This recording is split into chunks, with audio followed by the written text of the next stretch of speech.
আসসালামু আলাইকুম। সত্যিকারের বলুন তো, আশিকে রাসূল সাল্লাল্লাহু আলাইহি ওয়াসাল্লামকে একবার ভাবি তো আমরা সবাই।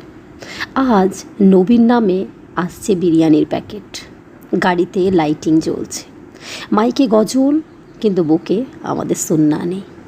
মুখে বলছি আশিকে রাসূল, অথচ ফরজের নামাজে আমরা নেই। মুখে দাড়ি নেই অনেকেরই, জীবনে পর্দা নেই আমাদের। লেনদেনে হালাল হারামের খেয়ালই থাকে না।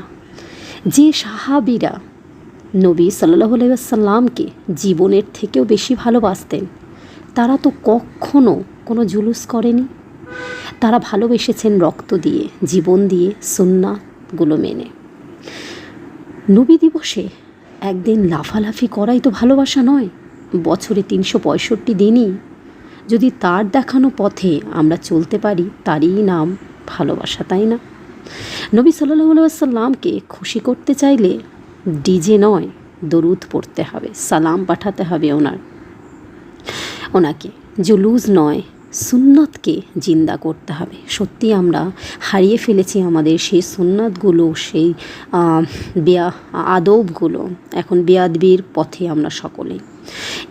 এই দিনে যদি দরুদ ও সালাম আমরা বেশি বেশি করে পড়ি, তার গুরুত্ব এবং ফজিলত হিসেবে রাসূলুল্লাহ সাল্লাল্লাহু আলাইহি ওয়াসাল্লাম ইরশাদ করেন, তোমরা আমার উপর দরুদ পাঠ করো, তোমরা যেখানেই থেকো না কেন, তোমাদের দরুদ আমার নিকট পৌঁছানো হয়।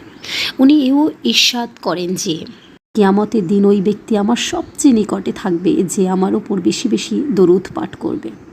আমাদের রাসূলুল্লাহ সাল্লাল্লাহু আলাইহি ওয়াসাল্লাম এও ইরশাদ করেন, আল্লাহ তাআলা বহু সংখ্যক ফেরেশতা এই কাজের জন্য নিয়োগ দিয়েছেন যে তারা পৃথিবীর জমিনে বিচরণ করতে থাকবে এবং আমার উম্মতের যে ব্যক্তি আমার জন্য দরুদ ও সালাম পাঠাবে, তারা তা আমার নিকট পৌঁছে দেবে।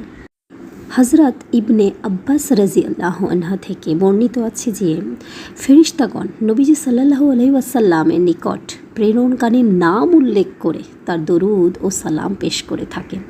নবীজি সাল্লাল্লাহু আলাইহি ওয়াসাল্লাম এও ইরশাদ করেন যে যে ব্যক্তি সকালে আমার ওপর 10 বার দরুদ পাঠ করবে এবং সন্ধ্যায় 10 বার দরুদ পাঠ করবে, কিয়ামতের দিন আমি তার জন্য সুপারিশ করব। মাশাআল্লাহ, আলহামদুলিল্লাহ, কত সুন্দর অপরচুনিটি। তাহলে আমরা অবশ্যই বেশি বেশি করে দরুদ এবং সালাম পাঠাবো ইনশাআল্লাহ। প্রমিস করুন যেন আমরা সকলেই যত বেশি পারি, নিজেদের মধ্যে কম্পিটিশন করি না, চেষ্টা করি না, ইনশাআল্লাহ পারবো। দোয়া করবেন, ভালো থাকবেন। আসসালামু আলাইকুম।